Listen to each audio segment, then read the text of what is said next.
감사합니다. 자, 우리 욥기 오늘 마지막 시간인데요. 자, 한번 생각해 봅시다. 욥기가 전부 몇 장으로 되어 있습니까? 42장까지 되어 있어요, 욥기가. 그러니까 엄청나게 이 이야기가 오고 가고 이렇게 이야기한다고요.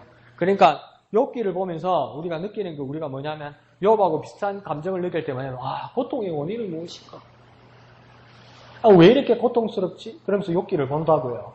그럼 욥기 우리가 42장을 깊이 묵상하고 나면 고통의 원인을 찾을 수 있습니까? 뭐 결론이 있을 거 아니에요. 그죠? 결론이 있으니까 42장으로 끝났을 거 아니에요. 근데 욥기의 주인공은 욥이다. 그죠? 욥기의 주인공은 욥인데 욥은 고통과 고난 가운데 있었어요. 그럼 고난과 고통 가운데 사람이 해결되는 것을 보면 뭡니까? 우리도 욥기를 보는 이유는 고통의 원인이 무엇일까? 그 고통의 원인을 알아야 해결이 될 거 아닙니까? 그죠? 그러면 욥기를 읽었을 때 고통의 원인은 무엇입니까? 욥기에서 그 고통의 원인은 뭐라고 이야기하고 있습니까? 사람의 고통의 원인. 욥기 안에서 고통의 원인은 뭐라고 이야기합니까? 모르는데요. 안 읽어봐서 모르는데요. 읽어봐도 뭔 말인지 모르겠던데요. 맞아요. 읽어봐도 뭔 말인지 모르겠어요. 그죠? 고통의 원인이 욥기에 나와 있습니까? 안 나와 있습니까? 안 나와 있어요. 그러니까 아무리 읽어봐도 모르는 거예요. 욥기는요, 고통의 원인을 말하고 있지 않아요. 고통 속에서 또 찾아야 할 것은 뭐냐면 38장에서 드디어 하나님의 음성이 나타나는데 하나님의 음성이 나타나면서 고통의 원인이 뭐라고 하나님 말씀하십니까? 말씀하지 않아요. 그러니까 여기서 우리가 찾아야 될 것은 그러면 우리가 고난 가운데 있을 때 여기서 답이 정확하게 나온 거예요. 우리가 고난 가운데 있을 때 고통의 원인을 찾는 것이 중요하냐? 그게 아니더라는 거죠. 그러니까 하나님께서 말씀하지 않은 거예요. 그럼 우리가 고난 가운데 있을 때 결론은 누가 낸 겁니까? 사실은요. 결론은 누가 냈습니까? 욥기서에서 결론은 누가 낸 겁니까? 드식으로는 하나님이 낸 거 아니에요. 그럼 답이 나온 거예요. 고난 가운데 우리 뭐 해야 되는 겁니까? 하나님 찾아야 되는 거예요. 예. 고난 가운데 고난의 원인을 찾는 게 아니고 알고 보니까 고난 가운데 뭘 찾아야 되는 겁니까? 하나님을 찾아야 되는 거예요. 그러니까 이걸 고난 가운데 있는 건 내가 확실히 알겠는데 내가 힘들고 고난 가운데 있는 건 확실히 알겠는데 내가 고난의 원인을 찾으려고 욥기를 그렇게 뒤져보니까 답이 안 나오는 거예요. 그러니까 방향을 잘못 잡았던 거죠. 그럼 내가 고난 가운데 있을 때 난 뭘 해야 되냐면 하나님을 찾아야 되는 거예요. 왜요? 38장이 이제 결론을 내기 위해서 하나님이 나타나시니까. 그러면 고난 가운데 우리 뭐 해야 됩니까? 하나님을 찾아야 됩니다. 하나님을요. 그러니까 의를 향하는 뭐 성향이나 원칙이나 새로운 신념이나 신조를 찾는 것이 아니라 이 실체의 이 고난과 이 기쁨과 슬픔과 희로 애락의 모든 배후에 누가 계신 것을 욥은 이제 발견하는 겁니까? 하나님이 계시다. 이걸 발견하는 겁니다. 그러니까 어디 가면 용하더라, 어디 가면 해결된다더라, 그것도 감사하고 중요한 일이죠. 그렇게 응답받고 얼마나 감사한 일입니까? 하나님이 역사하시는 일이죠. 근데 그 응답받고 또 어떤 결과가 일어나고 그 배후에도 다 누가 계신 겁니까? 하나님이 계신 겁니다. 하나님이요. 하나님. 욥기는 그걸 말하는 겁니다. 그러니까 결론이 뭡니까? 그렇게 나는 거죠. 그래서 실체의 배후에는 하나님이 신이 계시고 최종적인 권위는 하나님과의 인격적인 관계에서 나오는 것이다. 그래서 하나님 뭐랍니까? 38장의 말씀 시작하면서 대답해봐라고 이야기해요. 대답해봐라고 이야기해요. 내가 너에게 물어볼 테니까 욥 너가 대답을 해보라고 이야기해요. 근데 욥이 대답할 게 없는 거죠. 그 왜 딴 걸 찾았으니까. 그러면 욥의 친구들도 엉뚱한 걸 말해줬으니까 답이 안 나왔다는 겁니다. 그래서 하나님께서 완전 이렇게 마지막에는 어떻게 나가냐면 욥의 친구들을 신문하십니다. 그런데 욥의 친구들에게만 신문하고 질문하신 것이 아니라 더 궁극적으로 누구에게 질문한 겁니까? 고난 가운데 있는 욥에게 질문하십니다. 우리 마음은 고난 가운데 있고 어려움 가운데 있고 힘든 가운데 있어서 하나님이 오셨으면 하나님을 발견했으면 하나님 먼저 위로해 줄 줄 알았는데 하나님 뭘 하시냐면 하나님 우리에게 질문하십니다. 와 이거 진짜 섭섭합니다. 하나님 우리를 신문하신다는 겁니다. 그런데 하나님께서 왜 욥과 욥의 친구들에게 신문하시냐면 하나님이 우리들에게 모든 사람들에게 기대하는 건 뭡니까? 아는 것에 대해서는 진실하고 모르는 것에 대해서는 여지를 남겼어야 된다는 겁니다. 아는 것에 대해서는 하나님 앞에 진실하고 모르는 걸 아는 척 안 했어야 된다는 거예요. 모르는 걸 모른다고 실질적으로 진실하게 하나님 앞에 그 여지를 남기고 인정했어야 되는데 욥이 친구들이나 욥이나 동일하게 뭐냐면 다 안다고 생각했던 거예요. 욥은 모른다고 말한 것 같기도 하면서도 욥의 친구들이 공격을 하면 네가 그렇게 틀렸다고 네가 그렇게 틀린 걸 안다고 욥이 계속 공방을 이렇게 간 거예요. 그러면 나중에 뭡니까? 아무런 여지가 안 남는 거예요. 아무런 여지가 안 남는다는 건 뭐냐면 하나님이 개입할 수가 없는 거예요. 하나님이 개입할 수 없을 뿐더러 뭡니까? 하나님을 욥은 구했지만 뭘 구했냐면 궁극적인 하나님을 구한 것이 아니고 하나님이 나에게 답을 달라고 구한 거예요. 근데 하나님, 우리 욥기에서 결론은 뭐냐면 하나님 그 자체라는 거예요. 고난 가운데 있을 때 우리는 하나님 그 자체를 찾아야 되는 거지. 근데 왜 나한테 이런 일이 있을까? 나한테 왜 이런 어려움이 있을까? 하나님 말씀해 주세요. 이게 아니더라는 겁니다. 그런 답이 욥기에서 나옵니다. 그래서 48장 1절에서 4절에 하나님께서 말씀하실 때 그때 여호와께서 폭풍우 가운데서 욥에게 말씀하여 이르시되 무지한 말로 생각을 어둡게 하는 자가 누구냐? 너는 대장부처럼 허리를 묶고 내가 내게 묻는 것을 대답할지니라. 내가 땅에 기초를 놓을 때 내가 어디 있었느냐? 내가 깨달아 알았거든 말할지니라. 하나님 질문하고 대답하라고 말씀하세요. 근데 질문하라고 대답하라고 말씀하시는 분이 누구입니까? 하나님이십니다. 그 하나님이 나타나시면서 이 대답이 이제 시작되는 겁니다. 그러면서 여기서 뭐 폭풍우 가운데 하나님 말씀하시고 또 욥에게 질문할 때 내가 땅에 기초를 놓을 때 또 뭐 이런 일이 있었을 때 너는 어디 있었느냐 말하니까 어떤 사람들은 또 이렇게 생각합니다. 자연 가운데 하나님이 계시는 거예요. 하나님은 자연 가운데 계신 하나님이 아니고요. 하나님은 자연을 만드시고 자연 배후에 계신 하나님이죠. 하나님은 자연을 만드신 하나님이지 자연 속에서 속해 있는 하나님이 아니라는 겁니다. 그러니까 앞에서도 말씀드렸지만 나는 여호와로라 내가 온 땅에 충만하지 아니하냐 이렇게 하나님께서 말씀하신 것은 놀라운 진리입니다. 이게 뭐냐면요.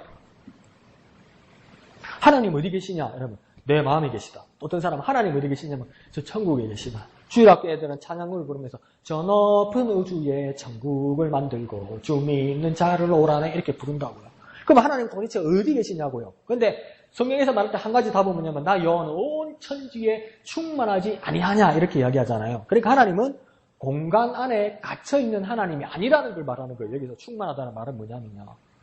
그러니까 꽉 차 계시다는 건 뭡니까? 이 안에서 갇혀있는 하나님이란 말이 아니고 이 너머에 계신 하나님이라는 겁니다. 그러니까 우주는 끝이 없지만 우주가 끝이 없다고 결론을 내린 건 뭐냐면 사람들이 우주가 끝이 없다고 결론을 내린 거예요. 그러나 하나님 입장에서 볼 때 우주는 끝이 있습니까? 없습니까? 끝이 있지요.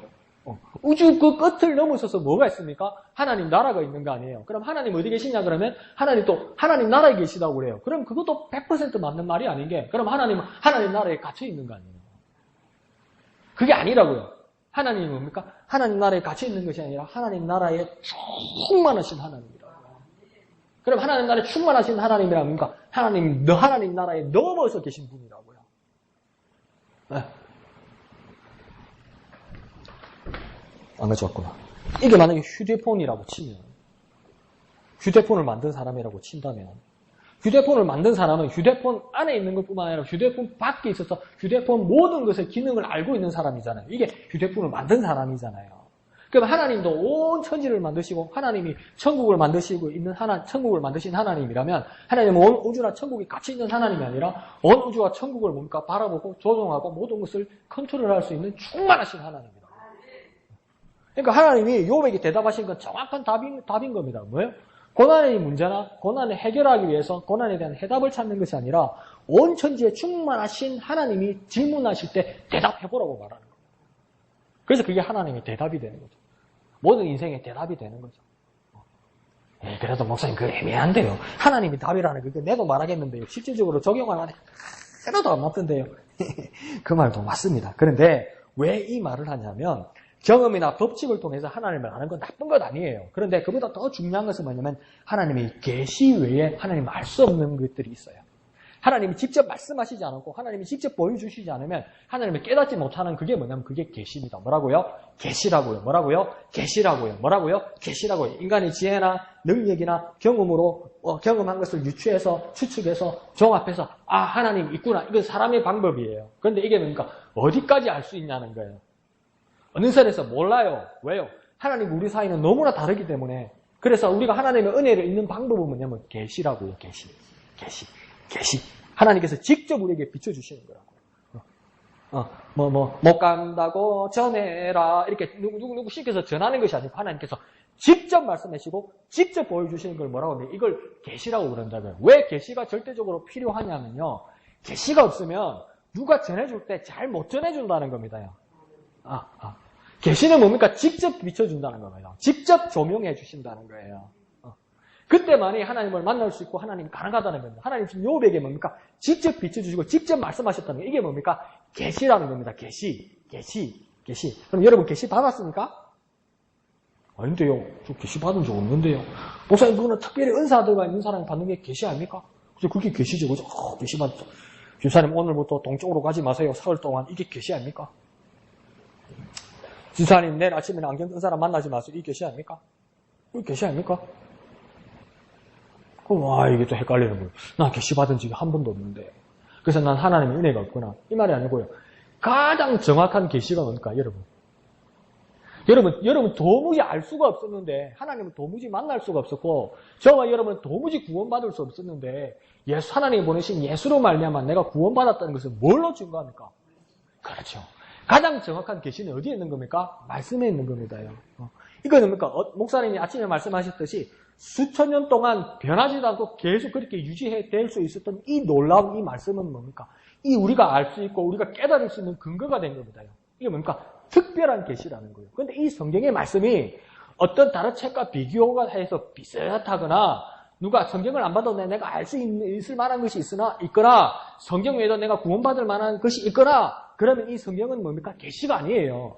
근데 성경 외에는 이 하나님의 말씀 외에는 내가 구원받을 수도 없고 내가 생명받을 수도 없고 내가 하나님의 자녀가 될 수도 없는 다른 방법이 아무것도 없는 거예요. 뭐에만 있다고요? 성경에만 있다고요. 그러니까 성경은 어떤 겁니까? 아주 특별한 겁니다요.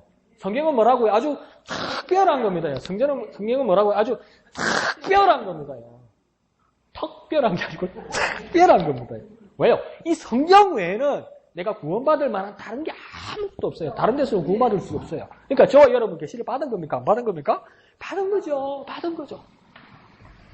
그러니까 우리가 우리의 고난과 우리의 문제와 우리의 어려움 가운데서 우리에게 아주 특별하게 계시하신 하나님의 말씀, 그게 없이는 우리에게 불가능하다는 겁니다. 자신들의 경험, 자신들의 지식, 기초하여 추론하여서 절대 하나님을 발견할 수 있다 없다? 발견할 수 없습니다. 그래서 예수님께서 뭐라 합니까? 내가 곧 길이요, 진리요, 생명이니 나로 말미암지 않고는 아버지께로 올 자가 없느니라. 그럼 우리가 하나님께로 가는 방법은 뭡니까? 내가 곧 길이요. 이럴 때 이 내가 누구입니까? 예수님이 말씀하신 거잖아요. 그죠? 요한복음 14장 6절에 그죠? 내가 곧 길이요. 이랬잖아요. 이 내가 누구라고요? 예수. 그 예수님이 말한 거예요. 내가 예수예요. 이걸 진짜 무섭디다 목사님. 그 옥모 목사 서울에 옥하는 목사님 조카 그분이 이단으로 이렇게 올렸거든요. 근데 그 설교를 이렇게 그대로 녹취를 해가지고 이 사람 이래서 이단이 나는데 그걸 뭐라고 말할까요? 이 교회 주인은 담임 목사입니다. 이래가지고 이거만 잘라가지고 올린 거예요. 그러니까 교회 주인이 하나님인데 이 옥 목사가 자기가 하나님이래 그랬더니 이 교단에서 자른 거예요. 위에 분들이. 그런데 그게 이거만 자른 거 아니에요. 그런데 그 옥 목사님 뭐랬냐면 그 앞에 뭐랬냐면 하나님은 성령 하나님은 이 교회 담임이십니다. 이렇게 얘기했다고. 맞잖아요. 하나님 이 교회 주인이시잖아. 그러니까 하나님 이 교회 담임이시다 주인이시다 이랬다고요. 근데 그 위에까지 딱 잘라버리고 이 교회 주인은 담임 목사라고 이야기한 거예요. 담임. 그러니까 뭡니까? 옥 목사 지가 하나님이라 했다. 이렇게 돼버린 거예요, 이게. 뭔 말인지 아시겠어요? 그렇게 잘라면 이래 된다니까. 그러니까 또 내가 예수다 하니까 강모세 지가 예수한다. 저거 이래가지고 어디가지고 이러면 안 돼요. 예를 들어서 예수님께서 그렇게 말씀하시는 거라고요. 요한복음 14장 6절에 내가 곧 길이요 진리요 이럴 때 말씀을 듣는 나나 강 목사나 하나님을 말하는 것이 아니고 제자를 말하는 것이 여기 나는 누구라고요?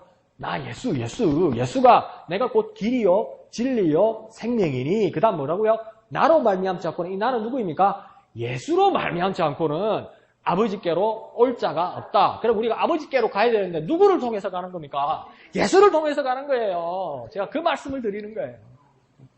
그러니까 예수를 통해서 우리는 아버지를 갈 수 있고 예수를 통해서 아버지를 갈 수 있으므로 그 말씀이 성경 안에 있고 그 성경 안에 있는 예수를 통해서 하나님 아버지께로 가면 하나님을 만날 수 있고 내 고난의 모든 문제에 대해서 하나님께서 하나님으로 통해서 해결받을 수 있다. 해결받을 수 있다 말해야 되나? 하나님을 만나는 것이 제일 우선이다. 뭐 그렇게 말해야 될까요? 절대 세상의 경험과 지식으로는 하나님을 만날 수가 없다는 겁니다. 하나님 있을 것 같아. 그건 하나님 만난 거 아닙니다. 그러니까 예수님도 뭐랍니까? 나로 말미암지 않고는, 예수로 말미암지 않고는 아버지께로 올 자가 없다. 그러니까 예수가 뭡니까? 가장 특별한 계시가 되는 거죠. 그러니까 우리 저와 여러분은 특별한 계시를 받았습니까? 안 받았습니까? 받았지요. 재밌는 이야기 하나 해드릴까요? 오늘 아주머니가 정말 열심히 일을 해서 감을 정말 열심히 일을 해서 매 가게가 늘어나는 거예요. 그래서 집사님이 식당을 하나 한 거예요. 그러니까 식당으로 사람이 엄청 늘어나는 거예요. 그래서 우리 딸내미가, 혜윤이가 와서 밥을 먹은 거예요. 밥을 먹다가 혜윤이가 갑자기 밥을 먹다가 탁 쓰러지고 떼굴떼굴 구는 거예요. 배가 아프다고. 그 식당 사람 많은 데서. 그러니까 어느 나이 든 할머니가 탁 가더니 그 혜윤이 배에다가 딱 안고 얼얼얼얼얼 그러니까 혜윤이가 나왔겠어. 웃을 일이 아니라 진짜 기도해서 나왔다는 거예요. 그러니까 어이 감사합니다. 누구십니까? 그러니까 어느 교회 권사래. 그래서 나는 하나님 앞에 병고침의 은사가 있어서 기도하면 이 사람이 낫는다는 거예요. 그 얼마나 감사합니까? 그죠? 근데 몇 달 후에 집사님은 식당이 없어졌어요. 왜 없어질게요? 애 이름을 줬으면 미안하다. 얘를 든 거 되게 큰일 났다. 내가 말을 잘못 지내겠다. 이게 권사하고 딸내미하고 신천지랑 짠 거요.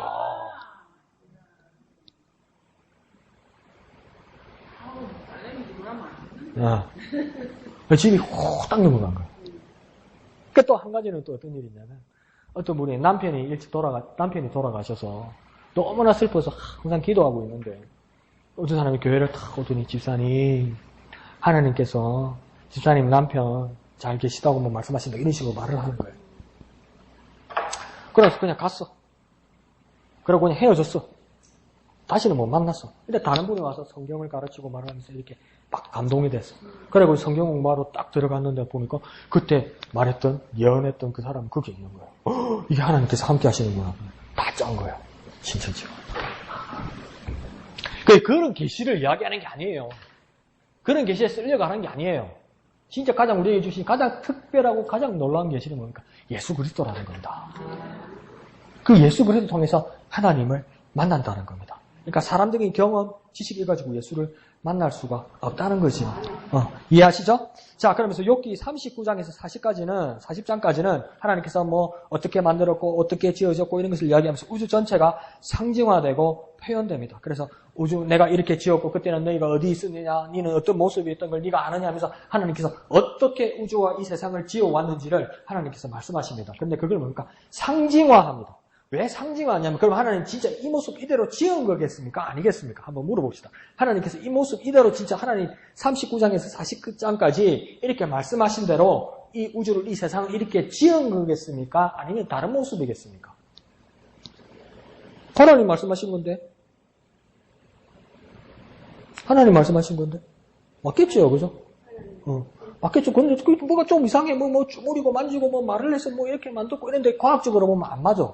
그거 오늘날 과학자들이 성경을 여기다 갖다 대고 뭐냐면 이렇게 만든 원칙들은 맞지 않다고. 그래서 하나님은 없고 하나님은 잘못 말한 거라고 이야기해요. 그럼 뭐가 맞냐는 겁니다.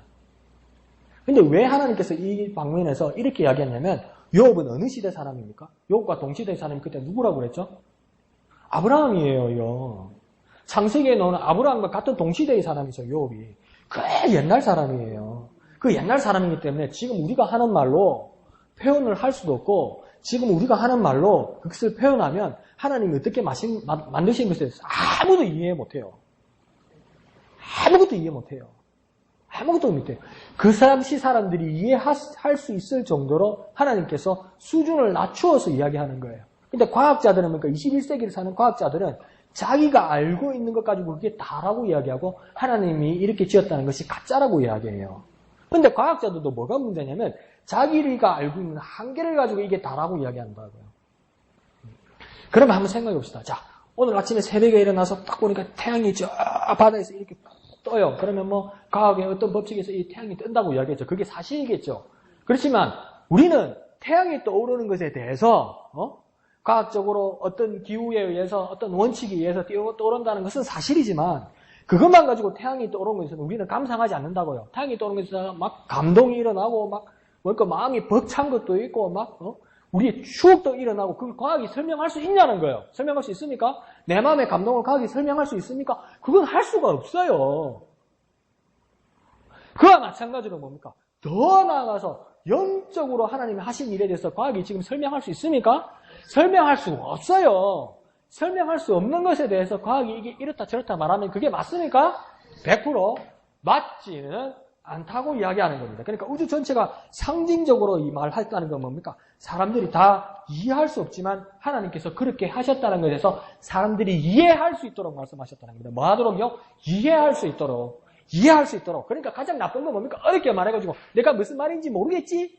내가 하는 말이 무슨 말인지 모르겠지? 그러니까 깊은 내용이 있고 당신들은 수준이 떨어지고 내가 아는 것 가지고 하나님이 있는 거야. 이렇게 말하는 게 아니라고요. 하나님의 뜻은 뭐냐면 모든 사람들이 이해하기를 원한다고요. 이해하게 할 수 있는 말씀으로 하나님께서 39장, 40장을 말씀하신 거예요. 그럼 하나님 말씀하신 말이 맞습니까? 안 맞습니까? 정확하게 맞죠. 맞죠. 그러면서 하나님께서 이 이야기를 하시면서 나중에 뭔 말씀을 하시냐면 태초에 하나님은 이 모든 우주를 인간이 다스리게 하셨다.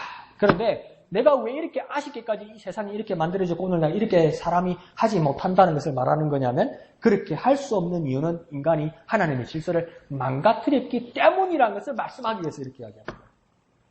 이렇게 아름답고 이렇게 놀랍고 이렇게 신기하게 하나님께서 천지를 만드셨는데 우주를 만드셨는데 왜 이렇게 뜻대로 안 되고 왜 이렇게 어려움이 있느냐? 그러니까 이것은 태초에 사람들이 범죄하였기 때문에 하나님의 질서를 망가뜨린 것이다. 그런데 하나님께서 우리를 구원하시기 위해서 누가 나타나신 것입니까? 하나님의 아들 예수 그리스도께서 육신을 입고 어디로 오시는 겁니까? 세상을 향해서 왔다는 겁니다. 여러 가지 뜻이 있지만 예수님께서 왜 육신을 입고 세상을 향해서 오셨을까?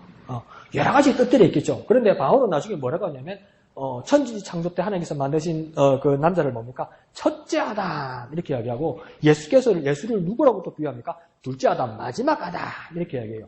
첫째 아담, 이브의 남편인 아담을 뭡니까? 사람의 전형인 첫째 아담이라고 이야기해요. 모델이 된 자라고 이야기해요. 그와 더불어 뭡니까? 예수 그리스도도 뭡니까? 사람의 모본이 된 자로 왔다고 이야기하는 거예요. 그러니까 처음에 아담이 범죄하기 전에는 뭡니까? 하나님께서 뭡니까? 생육하고 번성하고 다스리라고 이야기했어요. 그러니까 뭡니까? 아담의 뜻대로 하나님 뜻을 따라 아담이 기뻐하는 대로 모든 자연 만물이 그대로 질서를 따라 아담이 기뻐하는 대로 하나님의 뜻을 따라 이 일들이 다 운영됐을 거예요. 근데 범죄함으로 말미암아 가시와 엉겅퀴가 나고 땀을 흘려야 먹을 것이 나고 부인은 애를 낳을 때 해산의 고통을 얻고 이게 다 뭡니까? 범죄 때문이에요. 그러니까 범죄 때문에 모든 자연 질서가 하나님의 뜻과 다르게 망가졌다는 거예요.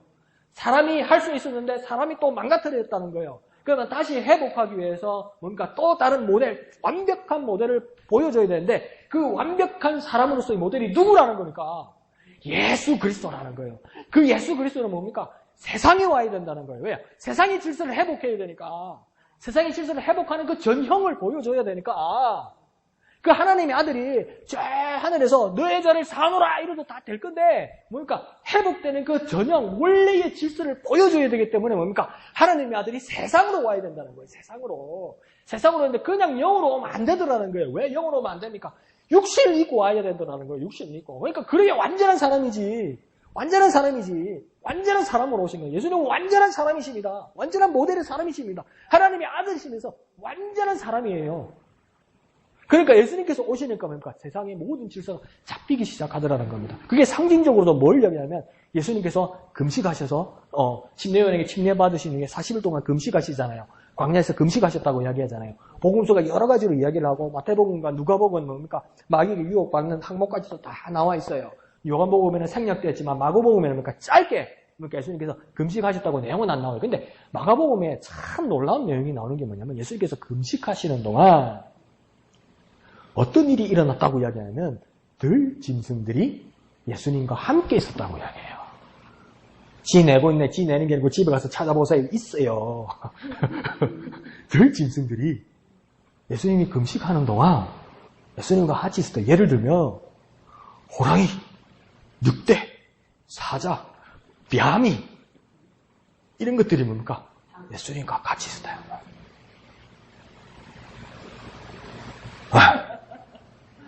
이런 황당무계한 소리가 어디 있습니까? 그죠? 근데 같이 있었다고 마가복음에는 나와 있어요. 네. 네. 이게 뭡니까? 원래 아담이 범죄하기 전에 모든 자연 만물들이 뭡니까? 모든 피조물들이 먹고 먹히지 않고 뭡니까? 평화롭게 살았던 그 질서 회복의 모습의 전형을 보여주는 거죠. 그러니까 욥의 어떤 고난과 고통의 원인에서 하나님을 찾는 것과 마찬가지로 뭡니까? 이렇게 무질서하고 이렇게 고난 가운데 있게 된 것은 최초에 사람들이 하나님의 질서를 무너뜨렸기 때문이지만 또 예수께서 오셔서 원래 하나님을 의도하셨던 질서를 보여주고 예수님을 통해서 진정한 인간의 모습을 보여주게 하신다는 겁니다. 우리가 고난과 고통과 어떤 어려움과 어떤 문제들 속에서 진정으로 우리가 복음의 사람, 하나님의 자녀로서 바라보고 해결돼야 될 모습은 뭐냐면 예수를 깊이 생각하고 예수를 바라보는 모습에서 이 문제가 해결돼야 된다고 지금 말하는 겁니다. 왜요? 예수는 회복자로 오셨기 때문입니다. 하나님과 인간 사이에서 벌어진 틈을 완벽하게 메울 수 있는 자는 뭡니까? 육신을 입고 세상으로 오신 하나님의 아들 예수 그리스도를 통해서 가능하다는 겁니다. 이게요. 왜요? 원래의 질서를 회복시킨 유일한 분은 누구입니까? 예수밖에 없다는 겁니다. 그 모습으로 이제 오스왈드 챔버스는 이제 나아가게 되는 겁니다. 그래서 예수 그리스도에 주어진 하나님에 대한 계시는 신성의 근본적인 특성을 지닌 계시였다. 이렇게 이야기를 하죠. 그러니까 이 땅은 하나님의 희생을 계시하고 있는 영역이에요. 그래서 이 땅이 왜 중요하냐면 목사님께서 아까 아침에도 말씀하셨고 오늘 오후에 찬양을 가르쳐 주시면서도 보여주신 모습이 뭐냐면 하나님 나라를 이야기할 때 목사님께서 요즘 가장 강조하는 게 무엇입니까? 우리가 죽으면 하나님 나라 가죠. 예수님 다시 세상 오시면 그냥 휴지 떨떨떨 말듯이 세상 그냥 말아버리고 우리는 하나님 나라로 옮기시죠. 믿으시면 아멘 합시다. 아닌가? 휴지는 아니죠. 휴지는 내가 지낸 거지. 근데 뭡니까? 하나님 나라로 가게 될 거냐. 근데 목사님께서 강조하시는 거 그것보다도 더 중요한 건 뭡니까? 이 세상에서 하나님 나라가 이루어질 수 있도록 이 세상에서 하나님의 통치가 이루어질 수 있도록 이것이 하나님의 나라의 질서가 회복될 수 있도록 우리가 세상에 살아가는 이유고 교회의 일이라고 말하는 것과 마찬가지로 왜냐면 이 세상은 하나님의 희생을 예수 그리스도의 희생을 계시하고 있는 영역이라고요. 이 땅이 남아있고 이 땅에 여전히 우리가 살아야 되고 이 땅에서 하나님의 나라를 구현해야 되는 이유는 뭐냐면 분명히 이 땅은 원래 하나님에게 평화로운 나라였고 에덴과 같은 곳이었는데 범죄함으로 마귀가 이곳을 창궐함으로 이 세상이 멸망하고 가시와 엉겅퀴가 났는데 다시 하나님의 아들 예수 그리스도가 이 땅에 오셔서 그 고난을 통해서 이 땅을 회복시켰다는 거 아니에요. 그러니까 회복은 뭘 통해서 온 겁니까? 예수의 고난을 통해서 온 거 아니에요. 회복은요 예수님의 고난을 통해 온 거예요. 그러면 하나님 나라는 뭡니까? 예수를 통해서 오는 거예요. 하나님은요 예수의 고난을 통해서 오는 거예요. 그러면 내 고난도 하나님 안에 있어 고난이라면 내 고난은 가치가 있어요. 왜요? 이 땅은 뭡니까? 고난을 계시하는 곳이고 이 고난은 뭡니까? 하나님 나라가 구현되는 것이고 이 땅이 하나님 나라가 구현된다면 나의 존재의 이유도 있고 고난의 이유도 있고 내 고난 속에서 예수 그리스도를 의지함으로 예수 그리스도 이름이 드러나는 거 아니에요. 그러면 주기도문에서도 뜻이 하늘에서 이룬 것 같이 뭡니까? 땅에서도 이루어진다고요. 내가 발을 뒤지고 있는 여기요. 여자동역이요. 석동역. 경화동역. 그곳에 일어나야 된다고요. 그게 살아있는 이유라는 겁니다. 욥에게도 확장되었을 때 그 이야기를 하는 겁니다. 하나님의 음성은 우리 스스로는 도저히 발견할 수 없습니다. 그러나 뭡니까? 예수께서 말씀하신 것처럼 뭡니까? 예수 그리스도 나로 말미암아 예수 그리스도로 말미암아 하나님께로 가는 것처럼 욥도 무엇입니까? 고난의 원인을 찾거나 사람들과 언쟁하는 것이 중요한 것이 아니라 자기를 변호하는 것이 중요한 것이 아니라 하나님을 찾는 게 중요했다는 거예요. 그래서 하나님 뭡니까? 참다 기다리다 뭡니까? 하나님이 직접 나타나셔서 말합니다. 그러니까 답은 뭐라는 겁니까? 하나님이라는 거예요. 하나님. 그럼 우리에게도 답은 하나님인데 뭡니까? 예수 그리스도를 통해서 간다는 거예요. 근데 예수 그리스도가 누구냐고 이야기할 때 뭡니까? 우리는 예수 그리스도가 누구냐? 예수 그리스도가 어떤 분이었냐고 세상 사람들이 물어볼 때 우리는 어떤 예수 그리스도를 이야기하는 겁니까? 세상에 오셔서 어떤 일을 하시고 어떤 고난을 받으시고 어떻게 부활하신지를 어디서 한 겁니까? 세상에서 한 거예요. 세상에서 한 거예요. 저 하늘에서 한 게 아니에요. 제 지옥 가서 하신 게 아니에요. 보이지 않는 곳에서 한 게 아니에요. 세상에서 한 거예요. 세상에서는 뭡니까? 고난 받으시면서 이것을 이루셨다고요. 욥기로 확장되는 이유는 그런 것입니다. 자, 그러면서 우리는 삶과 인격으로 진리에 닿는 것이지 논리나 과학적인 서술로 진리를 발견한 것이 아니라고 오스왈드 챔버스는 또 이렇게 이야기합니다. 그러니까 절망적인 상황을 볼 때 논리적으로 푸는 것이 중요한 것이 아니라 그러니까 하나님께 순종하고 하나님께 나아가고 하나님을 찾으려고 하고 하나님을 발견하려고 하고 하나님을 알려고 하고 그리고 하나님을 알려고 행함으로 그것을 발견하게 된다는 겁니다. 그러니까 어떤 이유로 어떤 논리로 어떤 원인 때문에 이것을 찾으려고 하는 것이 사람의 본능이에요. 사실은요. 그러니까 욥의 친구들도 그렇게 했던 거예요. 근데 거기에는 답이 없었어요. 고난이 있을 때 모든 사람들은 고난에 집중해요. 그래서 고난의 원인을 찾으려고 해요. 그런데 우리는 방향을 전환해야 되는 거예요. 고난이 있을 때 고난의 원인을 찾으려고 하지 말고 고난이 있을 때 우리가 기도하면서 하나님께 기도하는데도 하나님 앞에서 뭐라고 얘기하냐면 고난의 원인을 말씀해 주세요. 이렇게 기도하고 있어요. 우리는. 근데 그게 아니라는 거예요. 그러니까 하나님을 찾는 거예요. 하나님. 고난이 있으면 뭐 한다고요? 하나님을 찾는 거라고. 고난이 있을 때 뭐 한다고요? 하나님을 찾는 거라고요. 그것을 말하는 겁니다. 그러니까 나중에 욥이 뭐라고 고백합니까? 42장 3절에서 나는 깨닫지도 못한 일을 말했고 스스로 알 수도 없고 헤아리기 어려운 일을 말했나이다.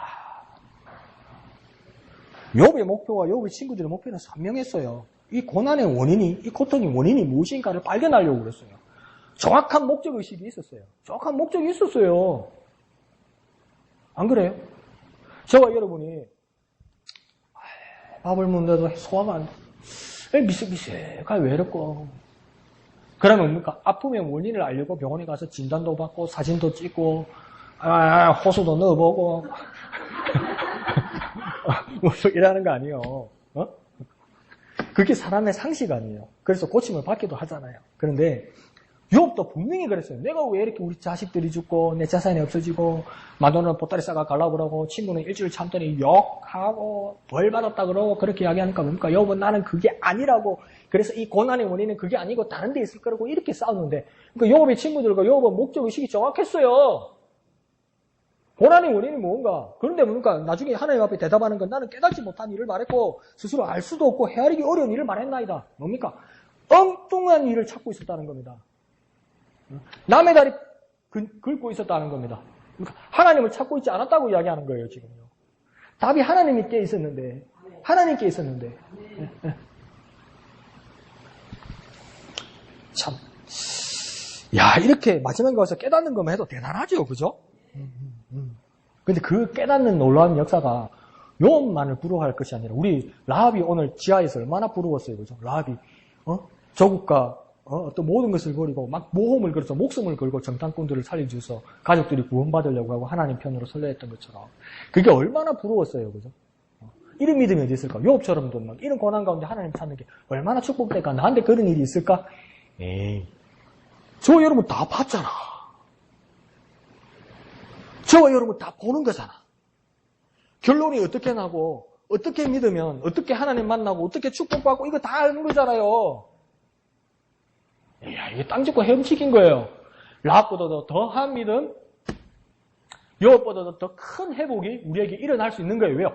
시작부터 결론까지 우리는 다 봐버렸네. 이거 한 건 가지고 다 봐버렸네. 몰랐어요, 이 사람들. 우리는 다 봐버렸네. 그러니까 예수님께서 뭐니까 많은 선지자들이 보고자도 보지 못했고 듣고자도 듣지 못했다. 그러니까 듣고 보는 자는 복이 있도다. 그러니까 또 뭐라 합니까? 초대교회 예수님 만져보고 그런 사람이 복이 있구나. 그보다 더 확실한 건 뭡니까? 오늘 이 말씀을 들고 있는 이 우리입니다. 왜 그런지 압니까? 그 바울이 모든 성경은 사람을 교훈하기에 충분하고 혼과 영과 간질과 골치를 찔러 쪼개서 깨닫게까지 한다고 그랬잖아요. 근데 모든 성경은 하나님의 감동으로 된 것으로 말할 때 그렇게 바울이 이것을 썼을 때 그 성경이 전체 성경 60여 권인 줄 믿으면 아멘 합시다. 아니에요. 그런데 그때 신약 성경이 다 안 쓰여졌어. 안 쓰여져서. 그러니까 모든 성경은 하나님의 감동으로 된 것을 바울이 말할 때는 뭐 구약 성경밖에 안 돼요. 구약 성경 하나 가지고도 39권 가지고도 여기서 하나님의 뜻과 예수 그리스도를 만나서 구원받아서 하나님의 감동으로 혼과 영과 간절과 골수를 찔러 쪼개고 깨닫게까지 한다고 말씀하셨는데 그래서 신약 성경의 복음의 정리와 앞으로 일어날 모든 요한계시록의 종말의 일들에 대해서 넌지시 제대로 알지도 못했던 사람들도 감동받고 목숨 걸고 하나님의 자녀가 되고 예수 그리스도로 인해서 모든 것을 인생을 감내하고 고난도 고난같이 여기지 않고 죽을 때 기쁨으로 맞았는데 우리는 다 가지게 되었네. 복음서 몇 대에서 서신들까지 마지막 종말에 관한 하나님의 계시의 말씀까지 다 가지게 되었네. 우리만큼 복된 사람이 없는 거예요. 우리만큼. 우리만큼이요. 이거 다 알아버렸네. 다 알아버렸네. 이 다 알아버린 걸 뭐예요? 베개로 쓰고 있네. 다 알아버린 걸 주일날 교회할 때 무거워서 못 들고 오겠다가 샀네. 어째 잘한 거예요. 정말 놀라운 일이 우리에게, 이 축복이 우리에게 온 겁니다요. 자, 그래서 그 증거가 누구입니까? 오직 예수 그리스도를 통해서 일어난 것이다. 그러니까 뭡니까? 현실의 모든 조건들에서 어떤 것들이 바탕이 될 수 있지만 그 한 가운데 있는 건 뭐냐면 구속입니다. 구속. 이 구속이라는 것은 이 구원은 인간이 풀 수 있는 문제가 아니라는 겁니다. 인간이 풀 수 있는 문제가 아니라는 겁니다. 그러니까 인간적으로 해결할 수 있는 문제가 아니라는 겁니다. 욥의 고난도 뭡니까? 인간적으로 이치로 해결할 수 있는 문제가 아니라는 겁니다. 이게. 그 한가운데 하나님이 나타나시고 하나님을 만나시는 것만으로도 해결된다는 겁니다. 그러면 오늘 우리 그리스도인들에게서 삶의 근저에서 가장 중요한 것은 뭡니까? 가장 깊이 바뀌는 겁니까? 특별한 것이 예수 그리스도로 인해서 나를 구원하시고 구속하시는 것이 내 삶의 한가운데 있는 것. 이게 키라는 겁니다. 이게. 하나님 구속은 나중에요. 구원은 나중에요. 예수는 나중에요. 일단 돈부터요. 일단 건강부터요. 일단 가족부터요. 그게 해결이 안 돼요. 그렇게 되면요. 모든 문제의 근저에서 모든 핵이 되고 중심이 되고 우리 삶의 모든 근간이 되고 뿌리가 되는 것이 무엇이냐? 예수 그리스도를 통한 구속이라는 거예요. 그게 어딨냐는 거예요. 하나님 말씀 가운데 우리가 들고 있는 66권 가운데 있는데 이게 얼마나 축복된 건지 이걸 가지기 시작한 것이 2000년이 안 돼요, 여러분. 이 66권은 하나님 말씀이라고 한 권 책에 들은 것이 2000년이 안 돼요, 여러분. 카르타고 회의가 한 300에서 400년에 생겨요. 그때 66권이 결정이 나요, 여러분. 66권이 결정나면 뭐해. 그때 인쇄술이 안 발달했는데. 책을 가질 수 있는 사람이 얼마 없어요. 책을 많이 나눠주면 뭐해. 그때 글 모르는 사람이 천지인데. 저거 나라 글을 알면 뭐해. 그때 저거 나라 글로 성경이 번역이 안 됐는데. 그러니까 모든 교회 사람들이 성경을 두고 말씀을 볼 수 있었던 그 축복된 기간이 얼마 되지 않았어요. 근데 성경 볼 거예요? 안 볼 거예요? 네. 그냥 목록 외울 거예요? 안 외울 거예요? 이게 얼마나 축복된 일입니까? 얼마나 축복된 일입니까? 얼마나 감사한 일입니까? 그러면서 욥이 42장 5절 6절에서 이렇게 고백합니다. 내가 주께 대하여 귀로 듣기만 했사오나 이제는 눈으로 주를 배웠나이다. 그러므로 내가 스스로 거두어드리고 티끌과 재 가운데서 회개하나이다. 이렇게 얘기해요. 그러니까 내가 귀로만 들었는데 이제 눈으로 주를 배웠나이다. 이게 무슨 말일까요? 이때까지는 귀로 주님의 말씀을 들었고 이제 눈으로 본다. 이게 무슨 뜻일까요? 그 말이 그 뜻이죠. 근데 그 뜻은 직접 보았다. 그렇죠. 직접까지는 맞아요. 직접적인 걸 이야기하는 겁니다. 이거 그냥 본다는 뜻이 또 여러 가지 뜻 중에 뭐냐면 깨달았다는 겁니다. 그러니까 맨날 듣는 소리죠. 월요일 뭡니까? 예배 마쳤다는 사인이 뭡니까? 주여! 나다다다다 하고 하늘에 계시는 우리 아버지 이러면 끝나는 거다. 그러니까 주기도 문도 하늘에 계시는 우리 아버지 이제 다 끝나가는구나. 이제 막 듣고 막 가방 싸고 막 자크 닫고 막 이게 주기도문의 사인이었잖아요. 그런데 뭡니까? 이것도 뭡니까? 하나님이 나를 사랑하시고 하나님이 천지를 지으셨고 하나님이 나에게 축복을 주시고 다 알아요. 알아요. 자꾸 해서 그 되게 해산네 자꾸 이래되는 거예요. 그런데 뭡니까? 내가 이제 그 귀로 들었던 것이 눈으로 보았다는 것은 우리 집사람이 말하는 것이 직접적이라는 뜻과 뭔가 깨달았다는 겁니다. 확 들여와서 받았다는 겁니다. 완전 경험하고 깨달았다는 것을 이야기하는 겁니다. 그러면서 뭡니까? 내가 스스로 거두어드리고 티끌과 재 가운데서 뭐 한다고 해야 합니까? 회개하나이다. 자, 여기서 아주 중요한 게 나옵니다. 귀로만 듣고 알고 있던 것이 내 마음으로 깨닫게 되고 내가 직접 깨닫게 하는 그 효과가 무엇을 통해서 일어난다고 맨 끝에 말하는 겁니까? 회개를 통해서 일어나는 거예요, 이게. 내가 귀에 닦지 않게 듣고 있던 거 어떨 때는 지긋지긋하고 지긋 빼면 예배도 일찍 마칠 것 같은 그런 이야기들, 뻔한 이야기들, 내가 어렸을 때부터 들었던 뻔한 이야기들, 목사가 왜 저렇게 반복할까? 내가 그래 못 믿었나? 저렇게 말하던 것이 뭡니까? 내가 내 영혼 깊숙이 깨닫고 하나님을 마치 배운 것처럼 그 깊은 깨달음이 어디로부터 온다는 겁니까? 욥은요. 회개를 통해서 온다는 거예요. 회개를 통해서. 왜 회개를 통해서? 그러면 그렇게 이야기하면 됩니까? 내가 하나님을 깊이 깨달고 있어. 주님, 난 나쁜 사람입니다. 나는 못된 사람입니다. 어제 뭐 훔쳐먹을 거예요. 누구한테 거짓말할 거예요. 하나님, 용서해 주세요. 주여, 용서해 주세요. 회개합니다. 이러면 그 깨닫게 됩니까? 언제 들어오니까? 잘못한 건 반성한 건 좋은데 그거 반성했다고 주님을 직접 깨달아집니까? 안 깨달아지잖아요. 근데 욥은 뭡니까? 지금 귀로 듣다가 눈으로 보게 된 것 때문에 되기 위해서 뭡니까? 내가 회개한다고 이야기해요. 그 회개는 뭡니까? 바꾼다는 거예요. 바꾼다는 거예요. 삶의 스타일을요. 바꿔버린다는 거예요. 바꿔버린다는 거예요. 보는 게 다르다는 거예요. 보는 게 다르다. 오늘 목사님 말씀하시는 것처럼. 부정적인 거 그런 생각하면 완전 하나님의 눈으로 긍정적인 거 되는 것만 쫙 바라보는 거 바뀐다는 거예요. 에이, 그러면 되나? 목사님 그냥 돈을 어떻게 해가지고 세미나로 장치로 1,000,000원짜리를 드립시다. 목사님 그거는 우리가 동의합니다. 또 동의하는 사람이 헌금도 안 하면서 동의는 잘해. 그걸 해가지고 그거는 하려고 그래. 근데 기도는 목사님 기도할 사람만 하라고 하세요. 목사님. 기도 은사 있는 사람만 하라고. 기도를 아무나 합니까 목사님?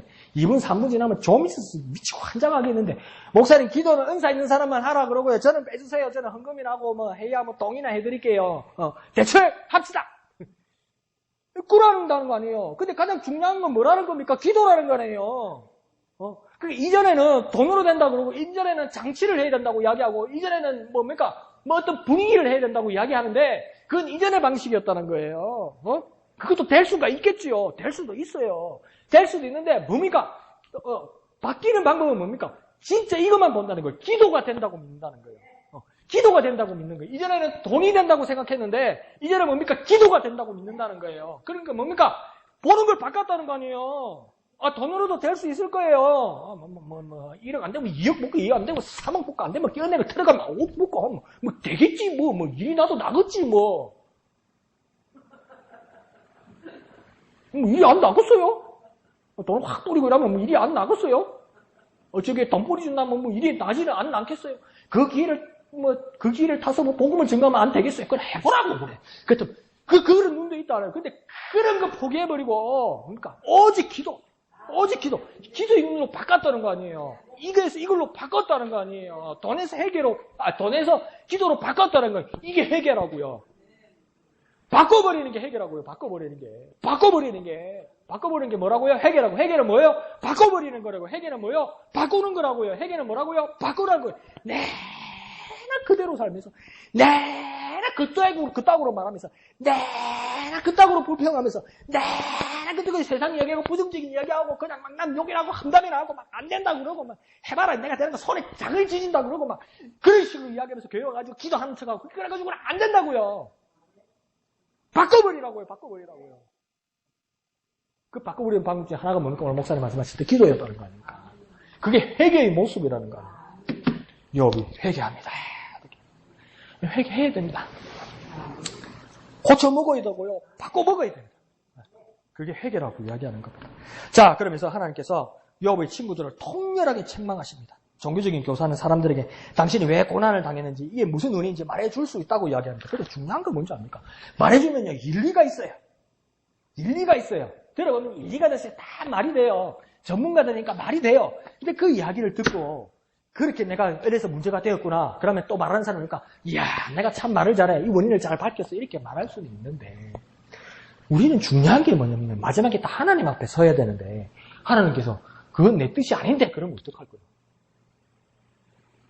내가 언제 그러대? 그러면 어떡할 거예요?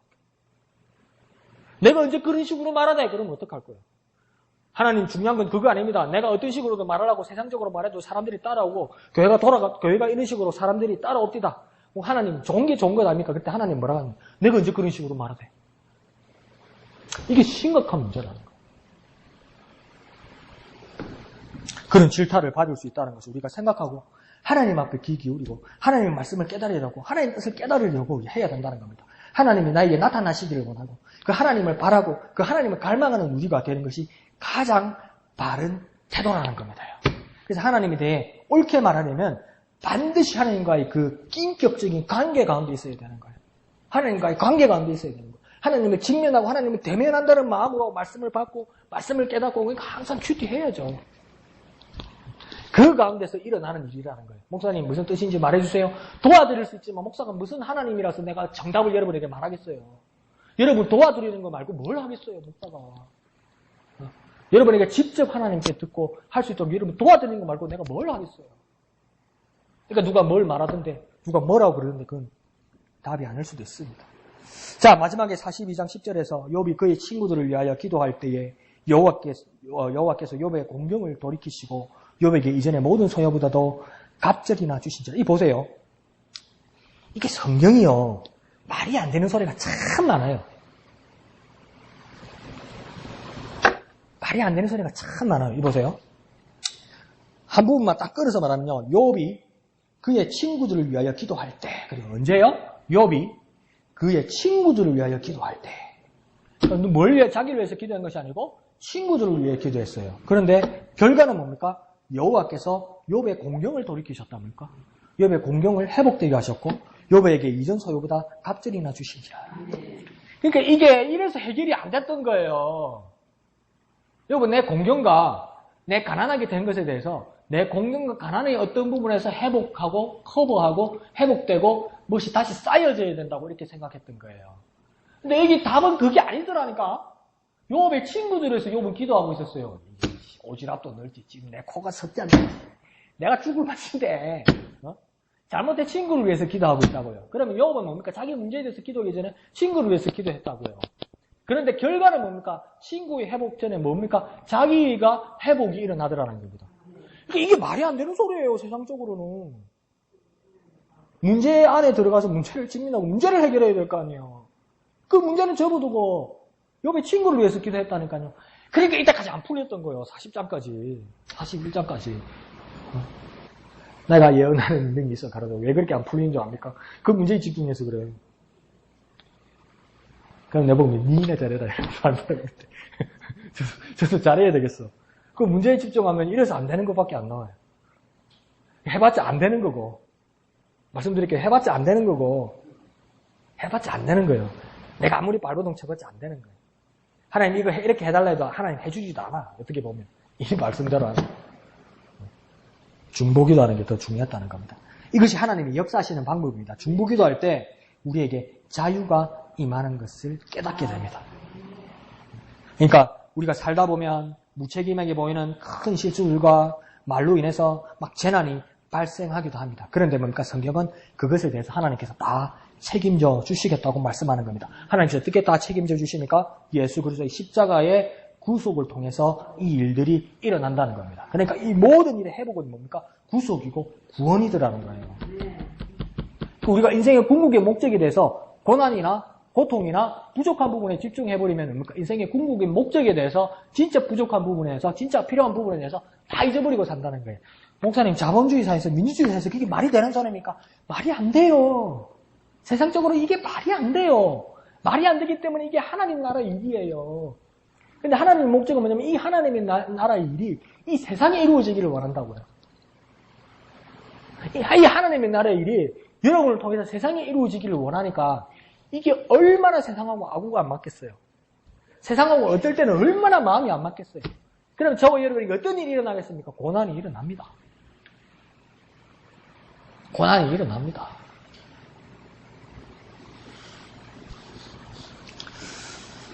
인간이 구원받을 수 있는 길을 오직 십자가의 구속을 통해서 찾기를 하나님은 원하시는 것입니다.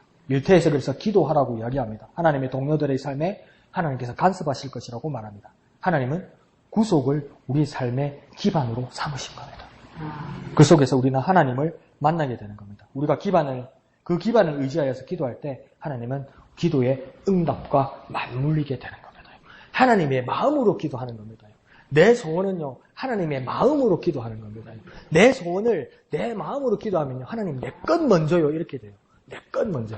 이게 아무것도 아닌데, 한 10년, 20년 전만 해도 중국 사람들이 한국에 오면 이게 기회의 땅이라고 생각했어요. 그래서 어떤 불법을 저질렀어도 이 한국 땅에서 어떤 일을 해서라도 돈을 벌려고 그랬어요. 근데 우리 할아버지의 이 사촌들이, 친척들이 이 중국에 살았더라고. 일제시대 때 갔더라고. 그러니까 우리 아버지를 통해서 한국에 이렇게 방문을 들어오려고 그러는데 우리 아버지가 몇 번 걸렸어요. 방문한다고 여행 온다고 우리 아버지가 보증을 서줬더니 안 들어가는 거예요. 불법으로. 근데 뭐 큰 법적인 그건 해코지는 없더라고요. 그런데 또 해달라는 거예요. 다른 친척들이 와서. 우리 아버지가 또 뭐 어리석해가지고 또 해주러 갔네? 갔는데 우리 아버지가 깜짝 놀랐다는 거예요. 그 신부람을 하러 온 사람이 다른 소리를 내더라는 거예요. 자기 마누라 먼저 해달라고 그러더라는 거예요. 이 사람 놔두고. 우리 아버지가 깜짝 놀랐다는 거 아니에요. 그러니까요, 제가 왜 이 이야기를 하냐면요. 우리에게 모두 소원이 있고요. 우리에게 모두 기도 제목이 있어요. 근데 그게 하나님 마음으로 기도하지 않고요. 우리의 마음으로 기도하면요. 이렇게 새치기가 된다니까. 이렇게 새치기가 되면 나도 부끄럽고 내 일도 해결 안 되고 저 사람도 날 욕하게 된다니까요. 다 부끄럽게 된다니까요. 하나님의 마음으로 세상은 이해할 수 없고 내 마음을 거슬러서라도 하나님 뜻을 따라 하나님의 마음으로 기도하면 하나님을 만나게 되고 이 문제가 해결되게 된다고요. 그러니까 우리가 어떻게 기도해야 되겠습니까? 이게 정말 어렵고 이게 정말 불가능한 일 같은데 하나님은 뭐든지 하시니까 내 마음을 고쳐먹어서 회개해서 내 마음을 고쳐먹어서 내 기도가 하나님 마음으로 기도하게 하여 주옵소서. 하나님 마음으로 기도해. 야, 씨, 네 코가 석잔데 지금 네 집에 지금 쌀 뒤주에 쌀이 떨어지는데 지금 나라 걱정하게 생기느냐? 그런데요, 나라 걱정하는 게요, 하나님 마음이더라는 거 아니에요. 내 쌀이 뒤주보다도요. 그게 내 마음으로 되겠습니까? 인간적으로 되겠습니까? 안 돼요. 되겠습니까? 할 자신 있는 사람이 있습니까? 안 돼요. 어떻게 기도하겠습니까? 내게 하나님 마음을 주옵소서. 내가 하나님 마음으로 기도하게 하여 주옵소서. 내가 하나님 마음으로 기도하게 하여 주옵소서. 막 오늘 막 내가 도전을 얻었어요. 목사님 그러셨지. 그래, 나도 이때까지 그러지 못했구나. 야, 기도해야지. 그래. 예수쟁이가 할 게 뭐 있어? 기도해야지, 기도. 최대의 장기와 예수쟁이의 최대의 무게가 뭐냐? 기도지, 기도. 그래, 기도. 기도 맞습니까? 기도. 하나님을 직면하고 내 마음을 팍 고쳐먹고 하나님으로 바라보는 것. 막 세상에 이것 바라보고 저것 바라보다가 이제 막 오늘 마음을 딱 고쳐먹고 쫙 기도하면서 하나님만 쫙 바라보는 거. 쫙 바라보는 거. 이게 회개고 이게 기도 아닙니까? 근데 기도하는데 하나님 앞에 서서 하나님 내 것 먼저 이것도 아니고 하나님 마음으로 기도하게 하여 주옵소서. 그러면 욥과 같은 고난이 우리가 올 때도 우리가 하나님을 만나고 해결될 거라는 거 아니에요. 그러니까 진짜 기도합시다. 내일부터, 지금부터. 기도합시다. 아니요, 오늘 저녁부터, 지금부터 기도합시다. 내가 하나님 마음으로 기도하게 하여 주옵소서. 내가 하나님 마음으로 기도하게 하여 주옵소서. 욥이 그래 헤매더니 결국 찾은 거는 뭔가 하나님 만나는 거였다는 거예요. 하나님 만나는 거. 하나님 만나는 게 모든 것이 해결되는 것이었다는 거 아니에요. 내가 하나님 마음으로 기도하게 하여 주옵소서. 주님, 내 마음으로는 도저히 안 됩니다. 하나님, 그 인간으로서 그게 할 수 있는 일입니까? 그러나 하나님은 모든 것에 능하신 하나님이니 하나님, 내가 이 지금 기도할 때 그 무엇보다도 하나님 마음으로 기도하게 해줘. 하나님 마음으로 기도하게. 그러니까 뭡니까? 네가 욥을 보았느냐? 이전에 욥이요, 동방의 의인이라고 하나님께서 자랑했던 이유는 이전에 고난 당하기 전에 욥의 모습을 사단에게 뭐라고 하나님 자랑했냐면요, 이만한 의인이 없다고 그러고요, 다윗을 축복할 때 하나님께서 다윗을 자랑할 때 뭐라고 하냐면 하나님 그 마음에 합한 자라고 그랬어요. 딱 맞는 사람이었어요.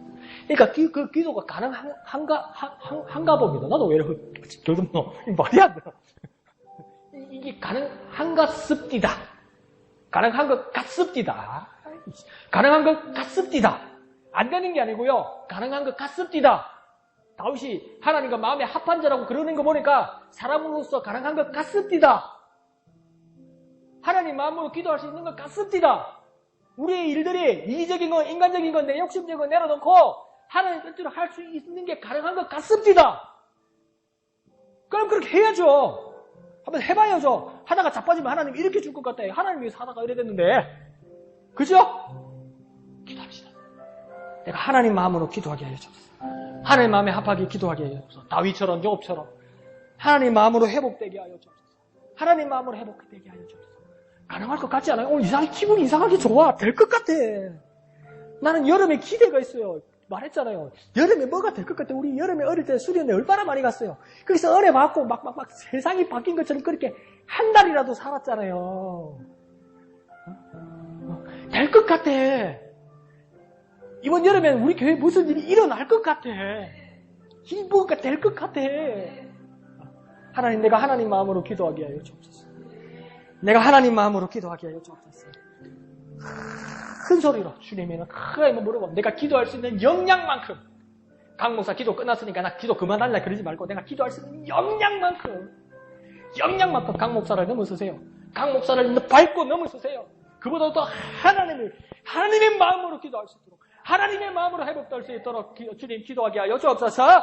주님의 이름 크게 한번 부르고 다 같이 기도합니다. 주여! 주님, 내가 하나님의 마음으로 하나님의 마음으로 기도하게 하여 주옵소서. 하나님의 마음에 합한 자 되게 하여 주옵소서. 주님, 내 마음을 바꾸어 주옵소서. 내 삶을 바꾸어 주옵소서. 마음을 고쳐 묻게 하여 주옵소서. 삶의 자리가 변하게 하여 주옵소서. 하나님의 마음으로 회개하게 하여 주시고 하나님의 마음으로 기도하게 하여 주옵소서. 세상이 할 수도 없고 세상이 이해할 수도 없는 방법으로 하나님의 마음으로 기도하게 하여 주옵소서. 내가 주님의 마음을 알기를 원합니다. 내가 주님을 깨닫기를 원합니다. 이전에 귀로만 듣던 것, 이제 눈으로 보기를 원합니다. 눈으로 깨닫기를 원합니다. 하나님의 마음을 만나기를 원합니다. 하나님의 마음으로 기도하기를 원합니다. 나를 변화시켜 주옵소서. 하나님의 마음에 합한 자 되게 하여 주옵소서. 어찌하여건 변화되게 하여 주옵소서. 하나님의 마음의 자리에 내가 들어가게 하여 주옵소서. 하나님의 마음속으로 쑥 들어가게 하여 주옵소서. 하나님의 마음으로 쏙 들어가게 하여 주옵소서. 하나님 마음에 딱 맞도록 살 수 있도록, 하나님이 무릎을 치실 정도로 하나님의 마음으로 기도하게 하여 주옵소서. 나를 회복시켜 주옵소서. 주여 우리를 회복시켜 주시옵소서. 거룩하신 아버지 하나님, 은혜를 감사드립니다. 아무리 답답하고 아무리 이렇게 어려운 일이 있을지라도 그 속에 함몰되거나 침몰되지 말게 하시고 하나님 나타나셔서 대답해 보라고 말씀하셨던 것처럼 우리 하나님 만날 수 있도록 주님 역사하여 주옵소서. 모든 인생에서 문제 가운데 빠지지 말게 하시고 모든 것에 근원 대신 하나님 앞에 나아가게 하여 주옵소서. 하나님, 우리 마음을 고쳐먹게 하여 주옵소서. 이전에 귀로만 듣던 것, 건성으로 듣던 것, 이제 눈으로 직접 볼 수 있도록, 하나님을 직접 만날 수 있도록, 하나님을 직접 체험할 수 있도록, 하나님을 직접 경험할 수 있도록 우리가 회개하게 하여 주옵소서. 회개합니다. 마음을 고쳐먹습니다. 변화시켜 주시옵소서. 이 여름이 가기 전에 우리 추억 속에 있던 그 놀라운 부흥의 역사 다시 한번 살아나게 하여 주옵소서. 이 여름이 가기 전에 부흥되게 하여 주옵소서. 그때로 살아나게 하여 주시옵소서. 거룩하신 예수님의 이름으로 간절히 기도합나이다. 아멘. 하늘에 계신 우리 아버지의 이름을 거룩하게 하시며 아버지 나라가 오게 하시며 아버지의 뜻이 하늘에서와 같이 땅에서도 이루어지게 하소서. 오늘 우리에게 일용할 양식을 주시고 우리가 우리에게 잘못한 사람을 용서하여 준 것 같이 우리 죄를 용서하여 주시고 우리를 시험에 빠지지 않게 하시고 악에서 구하소서. 나라와 권능과 영광이 영원히 아버지의 것입니다. 아멘. 주님 하나님의 마음으로 기도하게 하여 주옵소서. 하나님의 마음을 깨달아 하나님의 마음을 만나 하나님의